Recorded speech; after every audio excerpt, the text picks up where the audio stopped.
नून league की क़यादत के London में डेरे। वज़ीर आज़म शहबाज शरीफ की नवाज शरीफ से एक और अहम मुलाकात। मुख्तलिफ मामलात पर तबादला ख्याल। इत्तेहादी जमातों से भी राब्ते।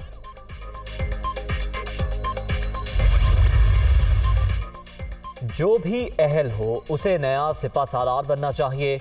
लंदन में जारी तमाशा इदारों की मजबूती के लिए नहीं, इम्पोर्टेड हुक्मरान डील में मसरूफ है। क्या ये आर्मी चीफ की तकर्रुरी मेरिट पर करेंगे?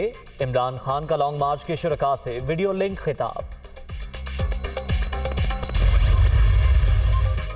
और इमरान खान को सिक्योरिटी थ्रेट। लाहौर में खैबर पख्तूनख्वा पुलिस के कमांडोज तैनात। जबान पार्क में पीटीआई चेयरमैन के घर के बाहर हिफाजती इक़दामात भी सख्त।